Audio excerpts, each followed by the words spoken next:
dirección hacia donde iban tus pasos, tus últimos pasos. A pesar de la lluvia, se decidió eso, bajaron, dieron las directivas, se volvieron a organizar los equipos de rastrillaje que salían en distintas direcciones. Yo nunca vi semejante cantidad de gente trabajando y todos estaban preocupados por tu integridad, por tu salud, por ver qué te había pasado, porque las circunstancias eran por demás extrañas.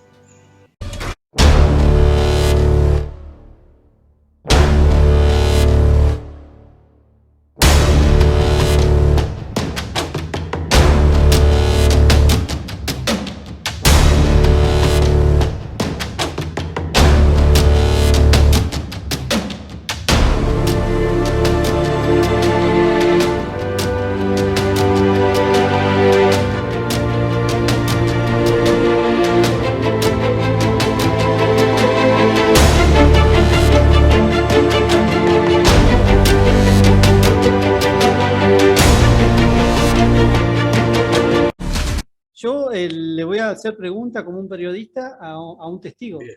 Que usted es el testigo. Bien. Perfecto. Dale. Perfecto. ¿Empezamos? Listo, cuando guste. Ya estamos. Bueno, para toda la audiencia, mi nombre es Sergio Pucheta y hoy voy a hacer el rol yo de entrevistador.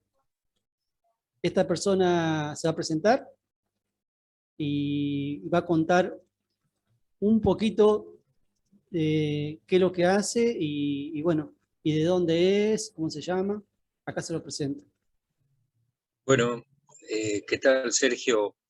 Te saludo a vos, a la audiencia. Mi nombre es Oscar Quique Mario, del Centro de Estudios UFO de La Pampa y del norte de la Patagonia. Un honor, como te dije antes de empezar, es la única nota que acepto con youtubers o con la gente que anda en YouTube, precisamente porque te conozco y sé que en esto que para vos también es una búsqueda de respuestas,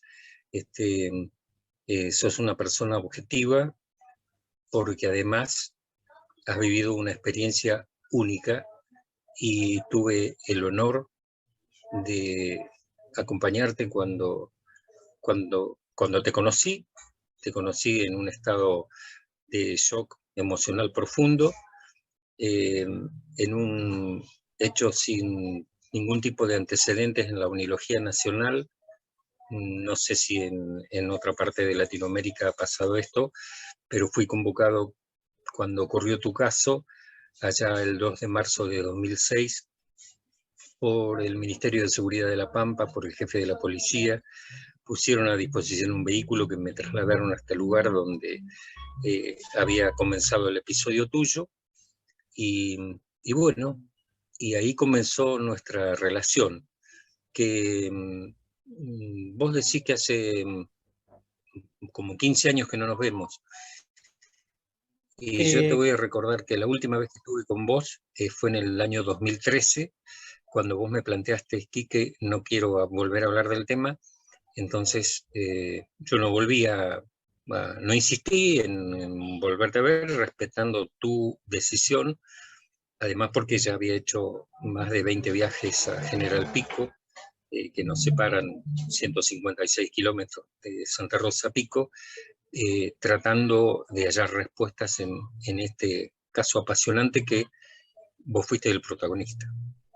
Quique, volvamos a la madrugada de marzo 2006, el 3 específicamente, porque a usted lo van a buscar el 3 de marzo.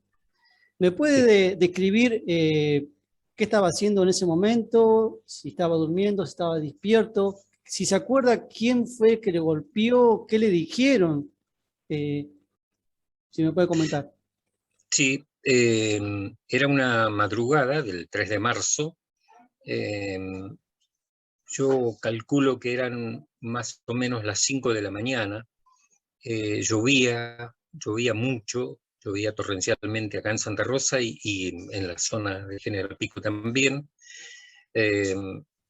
Escuché unos golpes en la puerta, así que me levanto y había un policía, honestamente no sé quién era, pensé que era un policía de acá, de la provincia de la ciudad de Santa Rosa, un policía de La Pampa, que me dijo que me convocaba el jefe de policía, en aquel entonces era Ricardo Godó, que el jefe de la regional también había tirado mi nombre, Roberto Ayala, quien después fuera jefe de la policía, y el ministro de Seguridad, Juan Carlos Tierno, que, bueno, que me convocaban porque había un caso en el que había desaparecido en extrañas circunstancias un policía, que eras vos. Así que, bueno, le pedí media hora para prepararme, para juntar mis cosas. Yo estaba al inicio de un estado gripal, con fiebre, y mi señora me dice, no, ¿cómo vas a ir si estás con fiebre? Le digo, mira, un caso de este tipo se produce en una sola vez, no, esto no pasa todos los días. Así que me tomé unos mates y junté mis cosas, mi equipo y mis abrigos, y a la media hora pasó una camioneta de la policía para trasladarme hasta la zona rural de Las Cañas, al cruce, donde se había producido tu desaparición. Llegué ahí a las 7 de la mañana, estaba oscuro todavía, llovía torrencialmente y había mucha gente, muchos efectivos, algunos dentro de los vehículos, otros afuera, alrededor de las cañas, con capotes, protegiéndose de la intensa lluvia. Y con el jefe de policía, el ministro y el jefe de la regional, hicimos una reunión adentro de una camioneta por la tremenda lluvia que había. Y viendo, bueno, me impusieron de todo lo que tenían hasta ese momento, me contaron todos los antecedentes de lo que habías vivido, y me preguntaron o sea, qué sugerencia tenía para hacer. Yo digo, bueno, primero organicemos los equipos de rastrillaje, que ya habían hecho algún rastrillaje, pero reorganicémoslo, y cuando pare la lluvia hay que conseguir un avión para que empiece a volar en círculos a partir de esta zona, eh, y sobre todo en dirección hacia donde iban tus pasos, tus últimos pasos. Eh, Así que, bueno, a pesar de la lluvia, se decidió eso, bajaron, dieron las directivas, se volvieron a organizar los equipos de rastrillaje que salían en distintas direcciones. Yo nunca vi semejante cantidad de gente trabajando. No era solamente porque era un efectivo policial, sino que había mucha gente que te apreciaba dentro de la fuerza, y todos estaban preocupados por tu integridad, por tu salud, por ver qué te había pasado, porque las circunstancias eran por demás extrañas. Así que, bueno, los equipos, las cuadrillas de rastrillaje eh, salieron todas en distintas direcciones.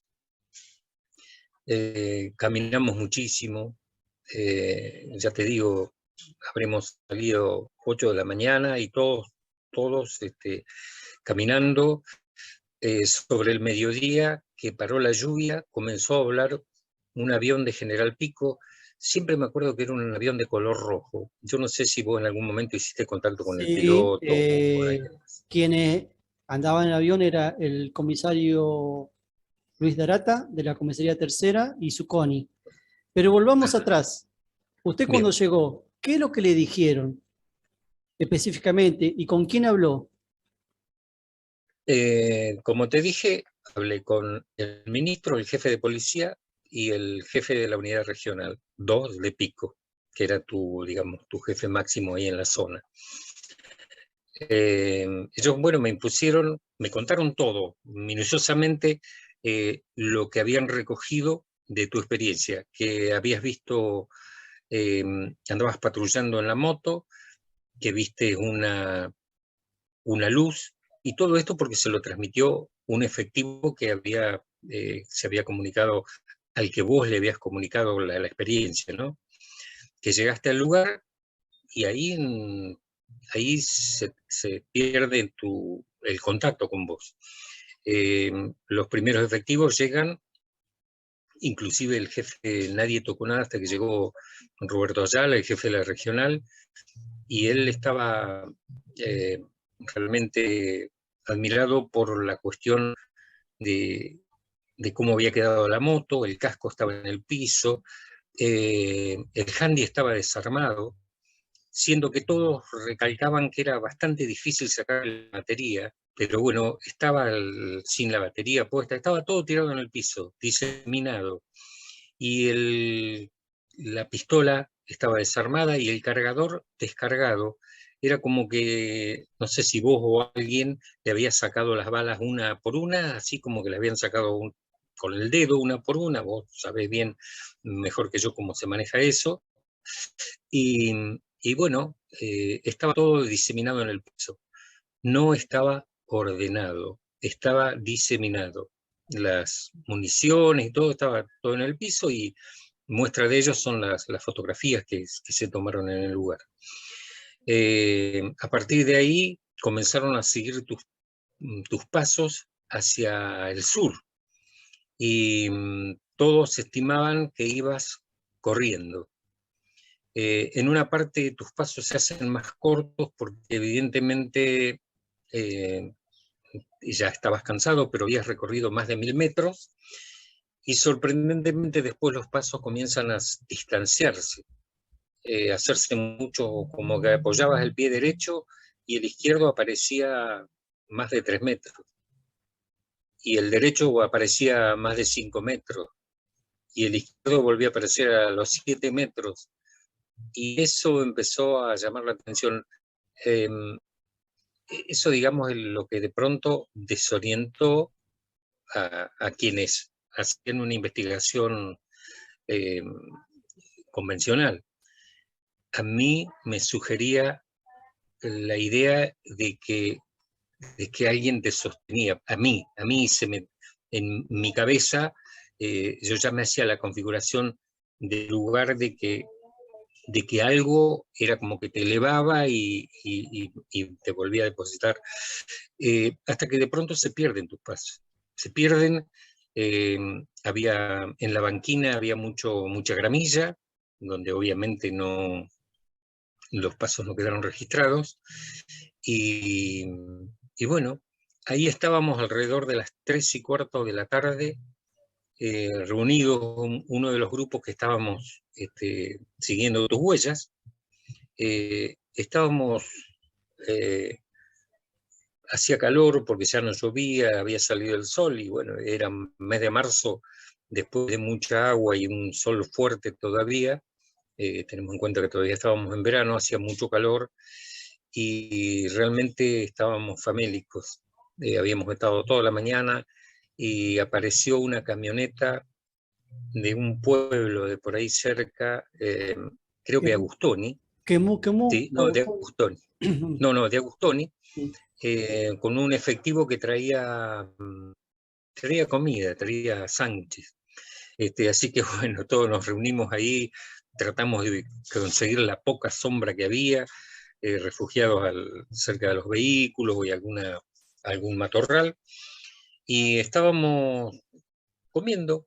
¿Y qué se comentaba? Usted como investigador en ese momento, ¿qué pensaba?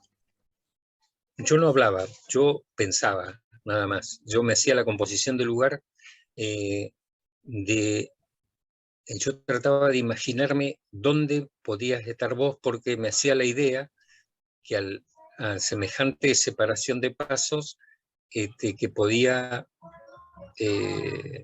bueno, que algo te había pasado. Yo ya, en mi cabeza rondaba la idea de una abducción. Entonces, yo no hablaba con la gente, hablaba solamente del calor, del tiempo, pero nada más. Yo estaba muy atento a ver a ver si encontraba una huella en el piso, una marca, si encontraba arriba en el aire, veía algo. La tormenta se había despejado, pero aún quedaban unas nubes, y yo miraba las nubes, con la esperanza de ver algo que me dé algún tipo de señal como para ubicarte. Insisto, todo esto, tu episodio comenzó después de las 22 horas y nosotros eran las 15:15 y estábamos ahí, que habíamos hecho un alto. Y en ese momento, en la camioneta del jefe de la regional, Roberto Ayala, se escucha por radio, la radio policial, la frecuencia policial, que un productor rural había divisado una persona que estaba sentada en una banquina, vendría a ser la colectora de la Ruta 1, muy cerca de Quemú Quemú. No lo dudamos, fue una cosa que ni siquiera lo hablamos. Ayala salió corriendo, el chofer también, y yo me subí a la camioneta atrás de ellos. Salimos todos, pero además muy, porque ya ahí teníamos la idea de que te íbamos a encontrar.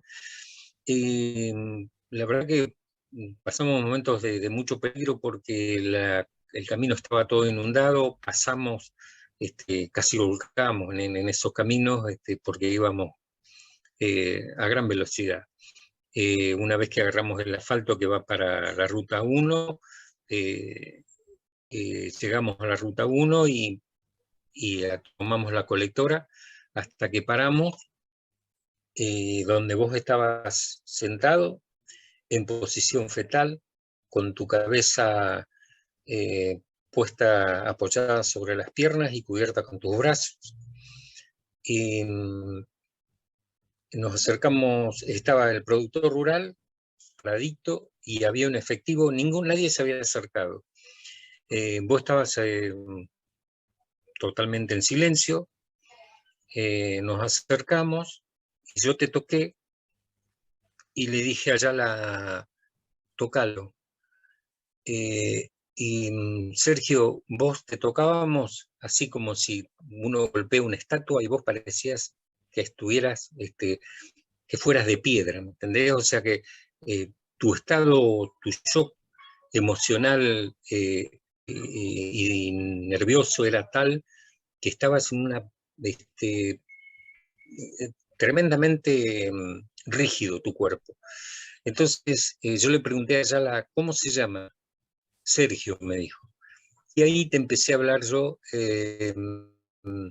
Digo, hola Sergio, mirá, me presenté, te dije, soy Quique Mario, investigo fenómenos extraños, acá está tu jefe, Roberto Ayala.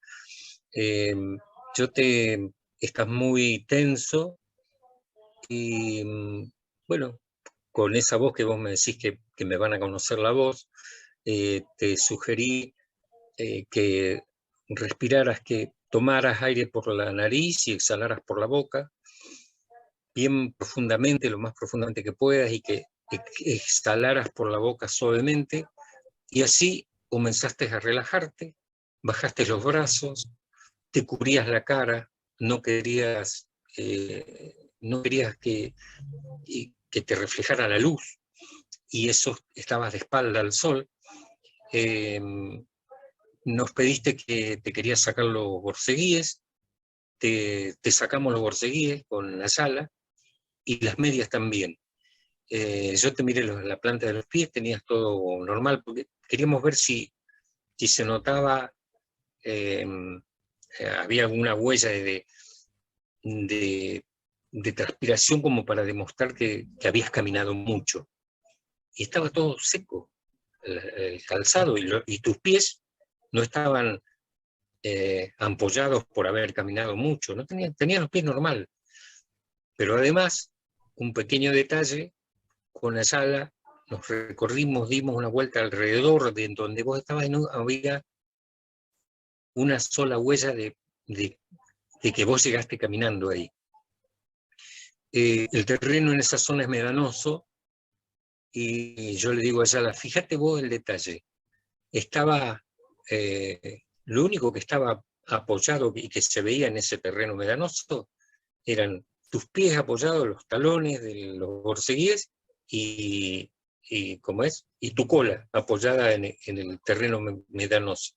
No había huella de que viniste del norte, del sur, de ningún lado. O fue que alguien te puso ahí, en esa posición, y así te encontramos nosotros, te vio el testigo y llegamos nosotros y pudimos. Te quisiste poner de pie, te pusiste de pie, se ve que ya tenía, como ya te estaba relajando, me dio la sensación de que también tenías calor porque tenías puesta la tricota esa de policía. Bueno, y ahí llega la primera ambulancia, una ambulancia de General Pico, con un servicio de emergencia que te traslada, los ayudamos te ayudamos a subir a la ambulancia, te recostaron sobre la camilla, y vos siempre cubriéndote el rostro con un brazo. Y nosotros, la ambulancia salió para Pico y nosotros por detrás.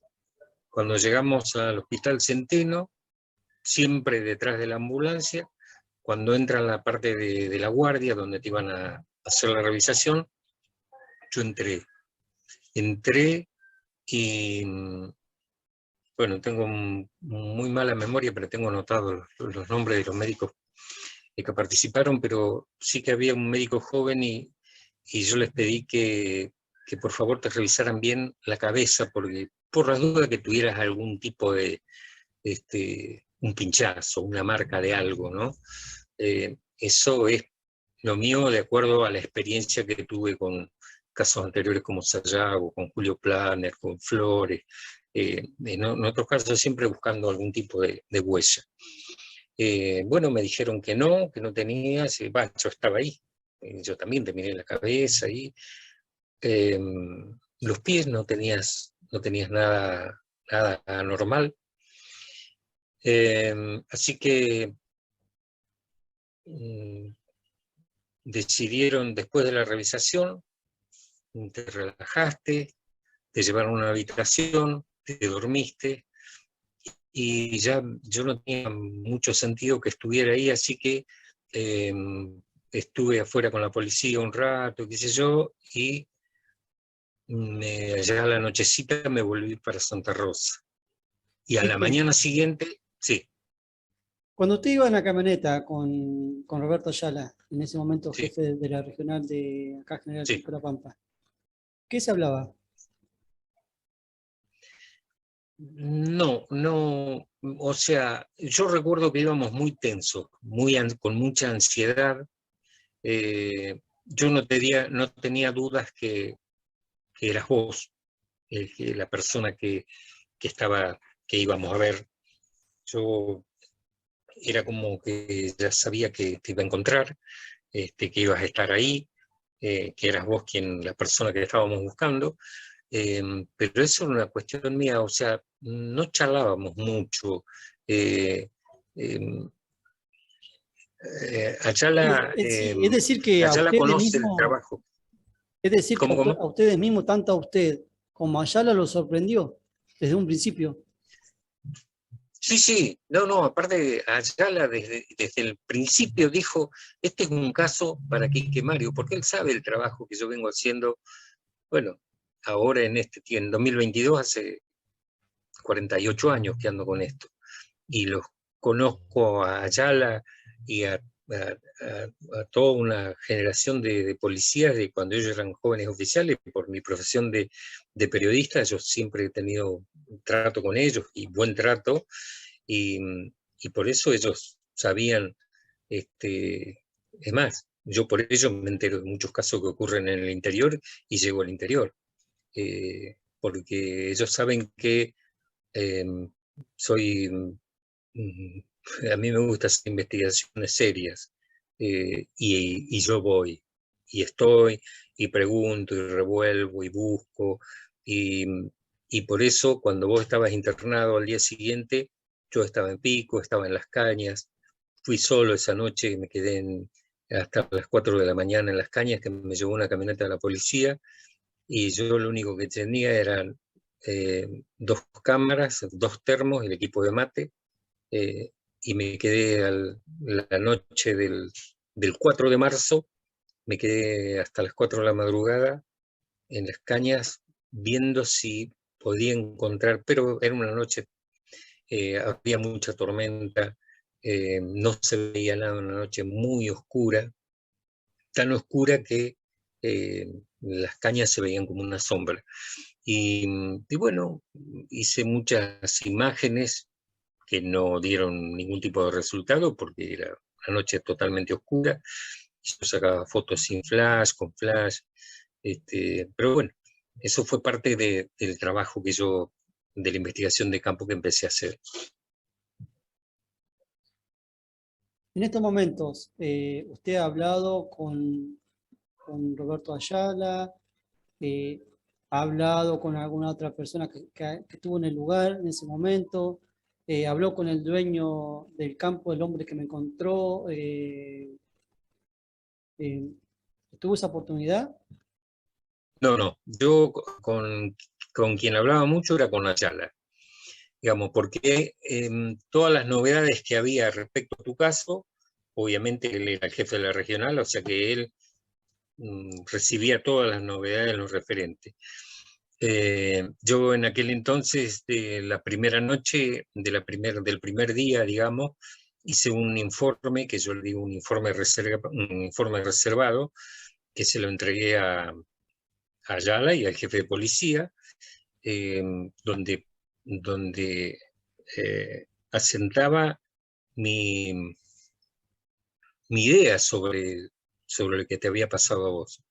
Sobre todo a partir de, de lo que vos me fuiste contando, porque cuando el día que te encontramos y que te relajaste, algunas cosas, muy pocas, dijiste, como que, como que te habían dicho que a la noche te iban a venir a buscar, que, o sea, eso te había generado a vos una preocupación, además porque estabas viviendo una situación también, es comprensible porque en ese momento vos estabas esperando el nacimiento de tu primera hija, entonces me imagino que jugarían un montón de cosas por tu cabeza y, y, y así, bueno, dijiste muy pocas cosas cuando te encontramos.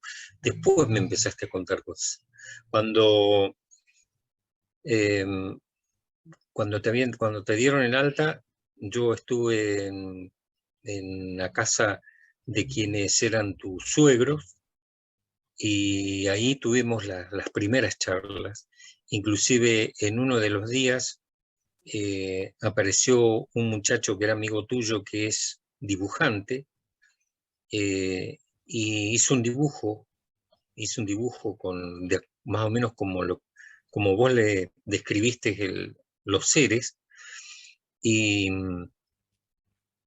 y bueno, realmente dijiste, sí, muy parecido. ¿Te acordás el nombre del dibujante? Sí, Raúl Salvadori. Sí, sí, Raúl Salvadori. Yo no me acordaba, por eso te lo pregunto. Pero además, vos estabas muy impactado con los ojos rojos de los seres, porque cuando, de acuerdo a lo que me contaste, y estos relatos de primera mano, que yo los tengo escritos, eh, cuando vos llegaste al lugar, giraste, porque la moto estaba enfrentada al cañaveral, y te bajaste, te sorprendió que viste dos figuras que tenían los ojos rojos, e inmediatamente uno de esas dos figuras se puso muy cerca de tu rostro, tan cerca que vos me contaste a mí en ese momento, a los 2 días, que te veías en los ojos rojos de ese ser que estaba ahí frente tuyo, con unos ojos grandes, almendrados, pero de color rojo. Eh, y cuando yo hablo de ojos rojos,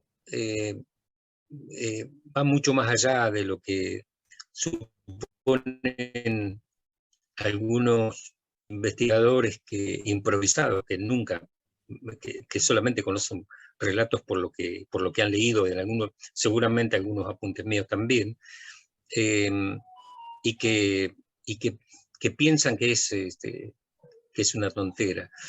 Yo con Los Ojos Rojos ya veníamos con una serie de testimonios de varios años anteriores en la Ruta 10, donde le empezamos a prestar especial atención a seres con ojos rojos, que han involucrado en episodios de acompañamiento, inclusive no solamente a gente de campo, sino a funcionarios policiales de muy alto rango, que se han sentido observados, seguidos de cerca y hasta atemorizados por estos ojos rojos, que de algún ser que evidentemente tiene esas características, y por eso yo lo tenía muy presente, porque vos me lo dijiste así, tenían los ojos rojos, y a vos te impactaba eso.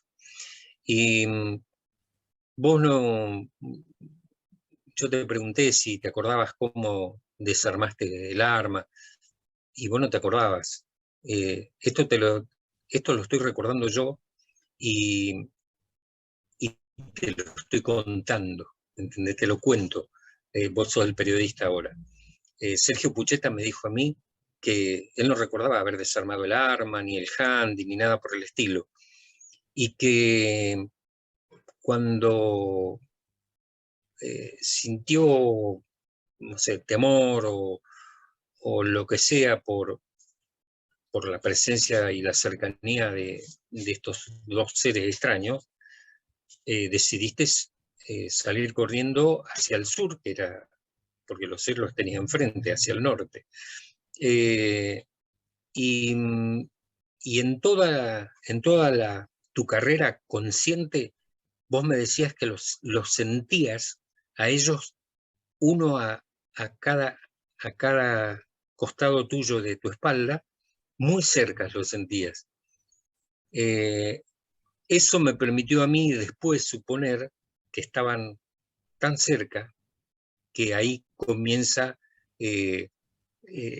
bueno, corriste más de 1400 metros y ahí se comienzan los pasos a distanciar, porque evidentemente algo te elevaba, y yo no sé si serían los seres o qué, no lo puedo afirmar, pero eso es algo, una experiencia que vos me contaste en aquel entonces, 48 horas después de haber vivido la tremenda experiencia, y que además Sergio Pucheta me contó que primero había andado, había un lote ahí que tenía sembrado maíz, y como que habías caminado algo por ahí y que viste unos animales, pero no estaba seguro si era un toro, una vaca, ¿no?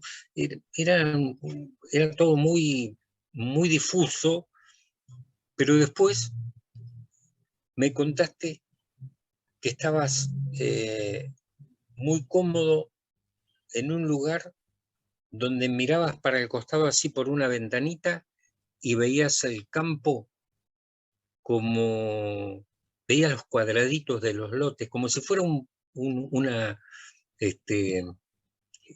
uno saca una foto aérea que se ven los lotes de los campos, todos separados por sus alambrados, o el monte, lo que sea, y vos veías todo así, y sabés que me destacaste el silencio que había, porque vos no sabías a la altura que estaba, pero era una altura considerable porque estabas viendo desde arriba, como si fuera un cuadro, los cuadraditos de los lotes. Me dijo Sergio Pucheta que los vio, y le llamaba la atención el silencio. ¿Me escucha? Estaba espectacular la conversación. Bueno, y continúo donde te dejé. Sigo, entonces. Sí. Bueno. Estaba espectacular la conversación. Bueno, Y continúo donde te dejé. Sigo, entonces. Bueno, te llamaba la atención a vos el silencio que había, pero fíjate qué buen detalle el que marcás vos, porque en el medio de ese silencio escuchaste el silbido de aparentemente una persona que trabaja, ya se levanta a la madrugada muy temprano, y era como que llamaba a los animales, los perros, o no sé, o estaba sacando el rodeo, no sé. Esa era, lo que vos escuchabas era el silbido de una persona y mirabas por la ventana y me dijiste, te ubicabas geográficamente, o sea, tenías ya una idea, que estabas sobre una zona de un establecimiento que creo, corregime si no es así, pero creo que es la Barrancosa, un campo que hay por esa zona y que vos estabas pasando por arriba de la Barrancosa. ¿Vos recordás eso? La Barrancosa es cuando se pierden las pisadas mías y yo tengo que decirle que usted dice 1400 metros, me parece, y la pisada, según el sumario administrativo, está en 2800 metros. Ahí donde se pone la pisada, y entran en la estancia de la Barrancosa. Bien. Pero el lugar donde yo le digo que siento el nombre de los ríos que está quitando, llamando a los perros, no es la Barrancosa.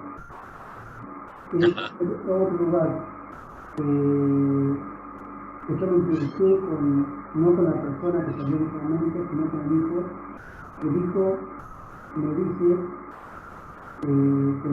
que el padre ese día salió a buscar a los perros que estaban toreaban, salió, los vio a los perros, los llamó, chiflando, y después los perros se metieron en casa y el padre no estaba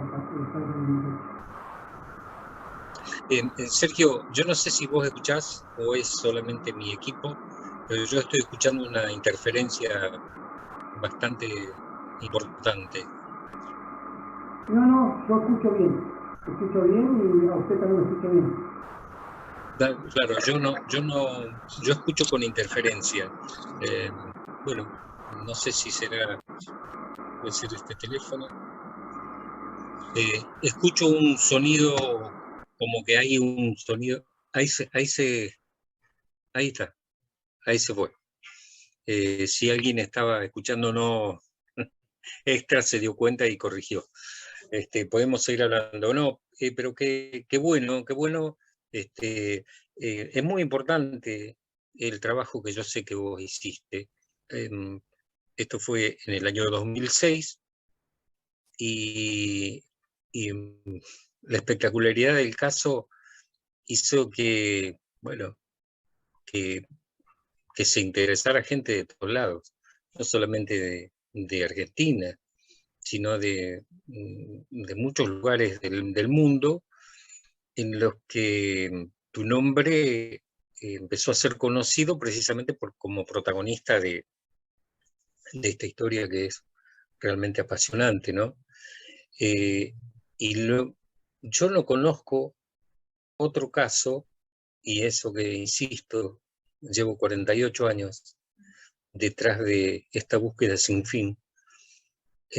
No conozco el caso de alguien como vos que haya protagonizado una historia y se haya interesado y haya de pronto como, entre comillas, digo, despertado y digo, voy a reconstruir el caso.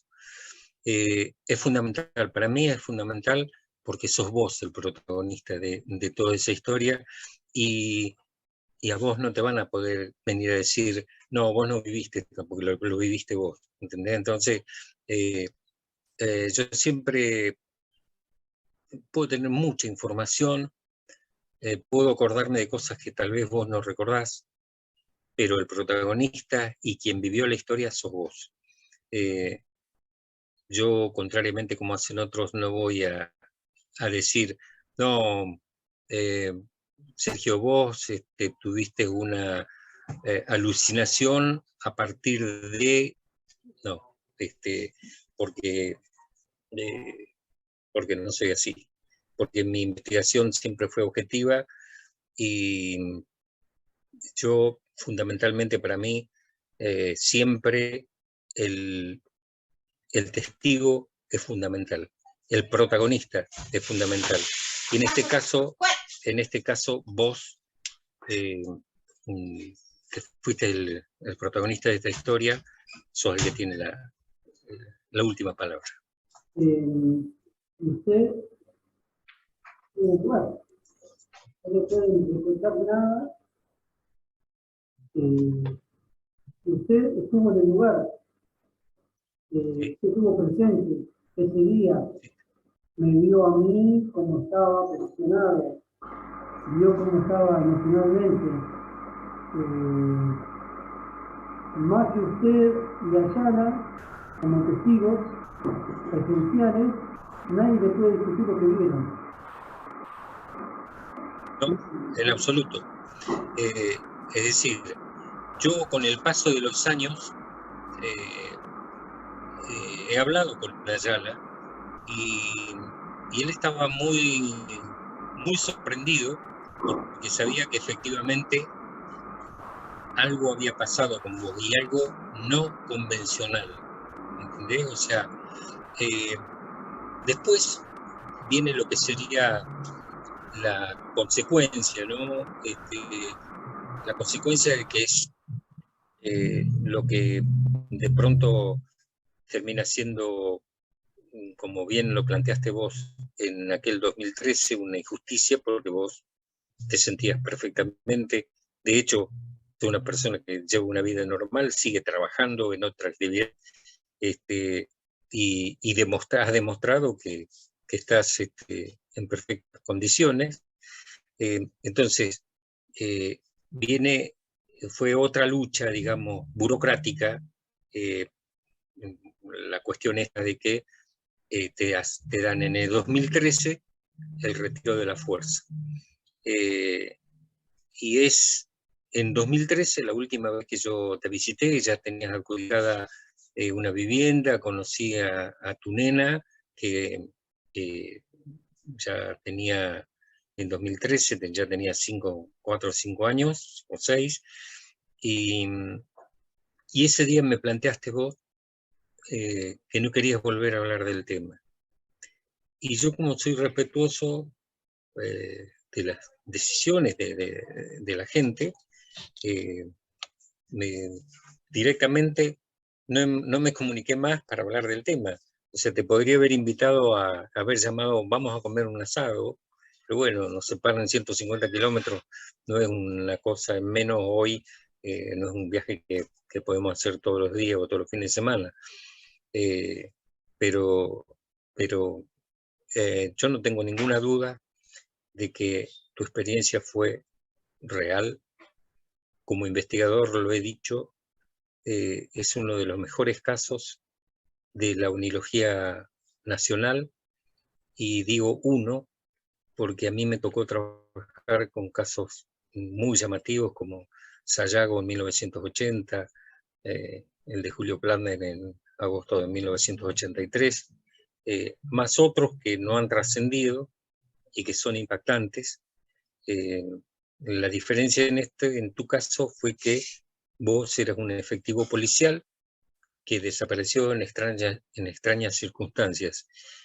Y esas extrañas circunstancias no se tuvieron en cuenta cuando a vos te dan el retiro en la policía, porque no hay una ley acá en la provincia que prevea este tipo de cuestiones, como no la hay para las pérdidas que significan las mutilaciones de animales, como no la hay para episodios que son fuera de lo convencional, en los que me toca trabajar, y bueno, simplemente poder juntar la mayor cantidad de elementos posibles para, en mi caso, yo siempre trato de estar al lado de los testigos, de los protagonistas, para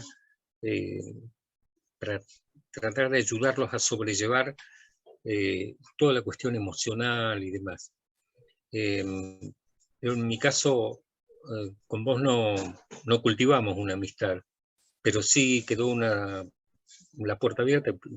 Fíjate vos que hoy ya hace casi 16 años y seguimos hablando y abordando un tema, en este caso vos haciendo de periodista y yo comentándote lo que vos me contaste. Y para mí es un honor porque, insisto, quiere decir que tan mal no debo haber hecho las cosas, y confiar de pronto en este tipo de diálogos, y por eso estamos hablando. Yo la verdad que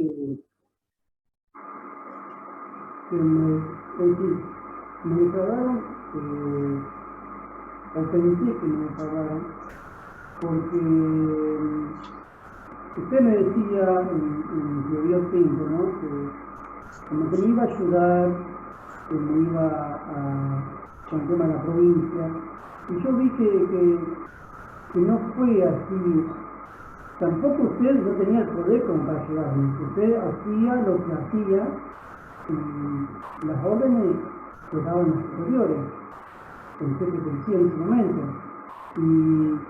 Y por eso es que yo me encerré y dije directamente, no quiero hablar más con nadie, no quiero hablar más del tema, porque al final me están perjudicando en algo que yo no busqué.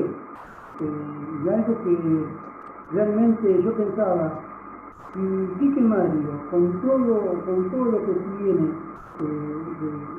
de lo que me pasó a mí, todo lo que tiene, que fue al lugar, que estudió, y yo digo, si no le creen a él, entonces esto ya termina, para mí ya terminó, entonces voy a cerrar esta etapa y no voy a volver a hablar más con nadie. Entonces fue ahora que hace poquito, que la Capitán Monte hablé con Claudio Sena, que ni siquiera lo conocía, fue toda casualidad. De ahí se me prendió la lamparita en investigar yo directamente en mi propio caso, con la cantidad de testigos que había en ese momento, y empecé a recaudar datos, hasta que, bueno, decidí hablar con usted, porque en realidad yo estaba enojado con usted, pero no sé por qué estaba enojado. Es decir, por capricho, por mucho no sé por qué lo están hablando ahora los dos, pero en realidad nosotros no terminamos ni bien ni mal, solamente no nos hablamos más y usted, como dice, nos respetó en ese momento. Es decir, la gente hablando se entiende. Como dice Isabel de Sosa, una vez, con que Mario no tenía nada malo, tenía que hablar y que hablar, porque él no hizo nada, sino que se dieron las cosas así en ese momento y fue así, lamentablemente fue así. Por ahí, como se interpretó mal en algunas cosas, que yo vi de usted o usted habrá visto de mí. Es algo que se habló y se entendió entre los dos, y bueno, y acá estamos en esta charla para que la demás gente la escuchen, la otra gente tendrá su opinión, cada cual tendrá lo que decir, ¿no? De esta charla, y bueno, yo por eso quería que usted cuente como testigo qué es lo que había hecho en el lugar. Estoy totalmente de acuerdo con lo que decís, pero además vos fijate que a mí me convocan para investigar tu caso, pero no me convocan para hacer tu sumario. siendo que yo era una figura que no era de la fuerza, un civil, y precisamente por eso no me pueden incorporar a, a ese sumario, pero sí, yo sé que tuvieron en cuenta el informe reservado que en algún momento yo te voy a compartir. El primer informe reservado que yo le llevo a la policía, al jefe de policía y al jefe de la regional, eh, y el por qué mi interés y por qué mis posteriores viajes.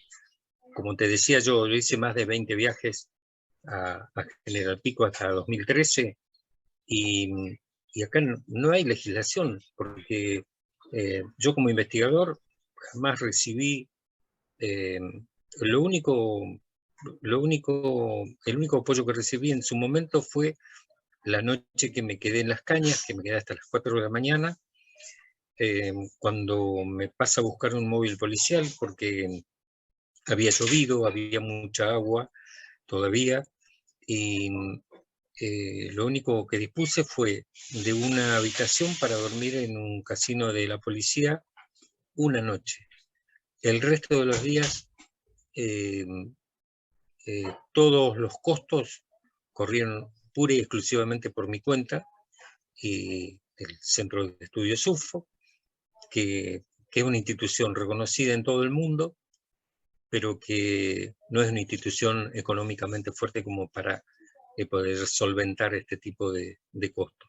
Es todo en base a esfuerzo. Y, y precisamente yo te agradezco el haber retomado este contacto, porque sé que en todo este mundillo de la ufología hay, hay mucha gente que trabaja bien, seriamente, pero hay mucha mediocridad también, hay mucha improvisación. eh, pero bueno, como bien dijiste vos acá, esto no es para ir contra nadie ni nada por el estilo.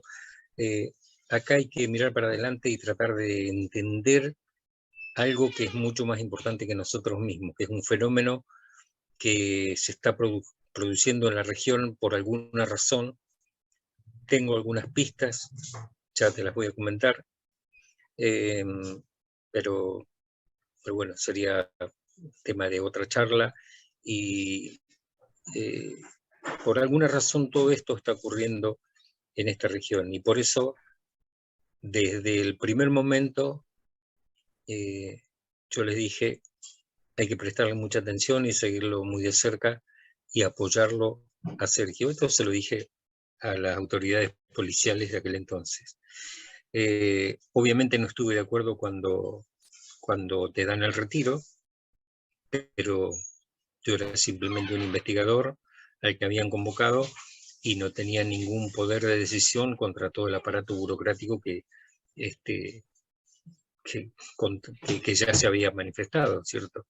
Eh, pero eso ocurre por la falta de protocolo. No hay legislación y es algo en lo que ya estamos trabajando, porque hay tantos casos de este tipo, mucho más de lo que la gente cree o supone, y en algún momento yo creo que tu, tu trabajo, tu propia investigación va a servir para todo esto y para fortalecer este proyecto que es necesario que se haga aquí en La Pampa, que sea punta de lanza en, en esto y que sirva para el resto de los investigadores. O sea, esto no es una cuestión personal mía, sino algo que se tiene que adaptar para la investigación seria, para la investigación real y fundamentalmente para la investigación de campo.